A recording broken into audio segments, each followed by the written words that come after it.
আজ অবসর থাকার কারণে পুজো দিতে গেলাম কালীবাড়িতে। আর বিকেল হতে বেরিয়ে পড়লাম আমরা সবাই মিলে ভাইরাল তালতলা যাওয়ার জন্য। মা বাড়িতে তৃতীয় দিন সকাল সকাল ঘুম থেকে উঠে দেখি ঠাম্মা কি মিঠুকে বোঝাচ্ছে, শিক্ষার বিষয়ে বোঝাচ্ছিল। কি বোঝাচ্ছে তোমরাও শোনো।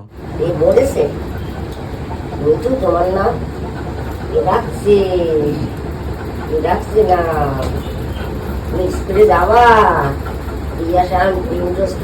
তারপর সকাল 10:47 নাগাদ আমি দাদা মা রেডি হয়ে বেরিয়ে পড়লাম কালীবাড়িতে পুজো দেওয়ার জন্য। সেই মতো বাজারে এসে ফল মিষ্টির দোকান থেকে মিষ্টি আর ধূপকাঠি মোমবাতি নিয়ে তারপর চলে আসে সেই নাম করা কালীবাড়িতে। আর এখানে ছবি তোলা নিষিদ্ধ আছে, তাই মায়ের মুখটা নিতে পারলাম না। তারপর সেখানে কিছুক্ষণ অপেক্ষা করে কিছুক্ষণ পরে পুজো দেওয়া কমপ্লিট হয়ে গেল। তারপরে আমি দাদা মা রওনা দিলাম বাড়ির উদ্দেশ্যে। তার কিছুক্ষণের মধ্যে চলে আসলাম বাড়ি। আর বিকেল হতে বেরিয়ে পড়লে আমরা সবাই মিলে সেই ভাইরাল তালতলা যাওয়ার জন্য। গাড়িটাকে সাইডে পার্কিং করে তারপর চলে আসলাম ফাইনালি সেই বিখ্যাত তালতলা। আর এখানে ছিল প্রচন্ড লেভেলের ভিড়। আর ওখানে একটা পাপড়ের দোকান থেকে পাপড় কিনে আমরা সবাই মিলে পাপড় খেয়ে নিলাম। আর তালতলার পাশেই হচ্ছিল মেলা, আর মেলার মধ্যে হচ্ছিল বাউল গান। আর সন্ধে হতে সেখান থেকে বেরিয়ে চলে আসলাম একটা রেস্টুরেন্টে। সেই রেস্টুরেন্টে কিছুক্ষণ অপেক্ষা করতে করতে চলে আসলো মাটি